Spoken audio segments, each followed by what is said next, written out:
Hello everyone, आप देख रहे हैं न्यूज़ोपीडिया, साथ में आपके शिखा ठाकुर। जंगल का नियम कहता है कि शेर जो है वो जंगल का राजा होता है, लेकिन ये भी उतना ही सच है कि बाघ शेर के मुकाबले कई ज़्यादा धैर्यवान और एकाग्रचित होता है। टाइगर चालाक होता है और उसका हमला बेहद घातक है। अब आप पूछेंगे कि आज आखिर मैं टाइगर की बात क्यों कर रही हूँ, क्योंकि टाइगर की तरह झारखंड की राजनीति में एक नए और युवा टाइगर का आगमन हो चुका है, जिसका नाम है जयराम महतो। जयराम को यूं ही टाइगर नहीं कहा जाता, उनकी शख्सियत ऐसी है। टाइगर की तरह जयराम बेहद धैर्यवान है और अपने लक्ष्य पर नजरें गड़ाए बैठे हुए हैं, और वो लक्ष्य है झारखंड की राजनीति को 360 डिग्री उल्टा कर देना। जहां शिबू सोरेन की विरासत और मुंडा मरांडी की डबल छिपी अदावत के बीच एक नए झारखंड की परिकल्पना है। झारखंड का ये नया टाइगर धीरे धीरे ही सही, लेकिन पूरे प्रदेश की राजनीति में अपनी पहचान बनाने लग गया है, और ये झारखंड को सभी सियासी पार्टियों के लिए खतरे की घंटी इस समय लग रही है, जो लोकसभा चुनाव के दौरान ही बज भी चुकी है। कैसे? जयराम महतो युवाओं के साथ जो है साथ लाने में एक साथ लेकर वो आ रहे हैं। झारखंडियों की आवाज़ को सिर्फ रांची ही नहीं, दिल्ली तक पहुंचाने में वो जुटे हुए हैं।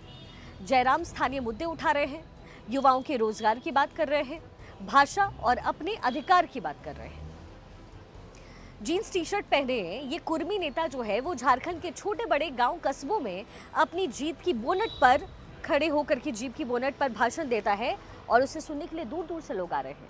जनता के मुद्दे को प्रभावी तरीके से उठाने के लिए जयराम महतो ने झारखंड भाषा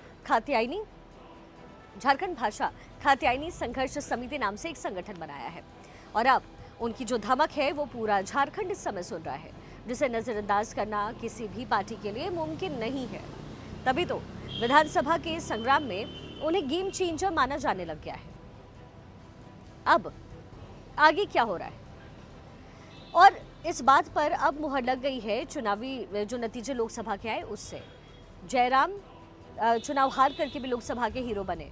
गिरिडीह लोकसभा सीट पर जयराम भले तीसरे नंबर पर रहे, लेकिन उन्हें तकरीबन 3.5 लाख वोट मिले हैं। लोकसभा चुनाव में कुर्मी वोटर्स के दबदबे वाली सीट पर जयराम महतो के दमदार मौजूदगी उनकी नजर आई है। गिरिडीह, धनबाद, हजारीबाग, रांची, कोडरमा सीट पर उनकी पार्टी की मौजूदगी साफ नजर आई है। तो ये अपने आप में एक बड़ी बात है, बड़ा विषय है। और झारखंड की सियासत में अब चुनाव होना है।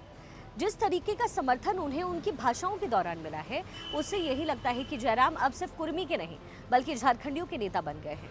अब तक जेएमएम जो है वहाँ के स्थानीय वोटर्स पर अपना अधिकार मानते थे, लेकिन जयराम महतो वोटर्स को तीसरा विकल्प अब दे रहे हैं। जयराम खुद बता रहे हैं कि उन्हें हर पार्टी मनचाही सीट का ऑफर दे रही है, और अगर ऐसा वाकई है तो यूं ही नहीं, अब लोकसभा चुनाव के नतीजों पर भी उनके पार्टी के उम्मीदवारों का प्रदर्शन जरा देखिए। रांची में देवेंद्र नाथ महतो 1,32,000 से ज़्यादा वोट पाकर तीसरे नंबर पर रहे। हजारीबाग में संजय मेहता जो हैं वो 1,57,900 से ज़्यादा वोट पाकर के तीसरे नंबर पर रहे।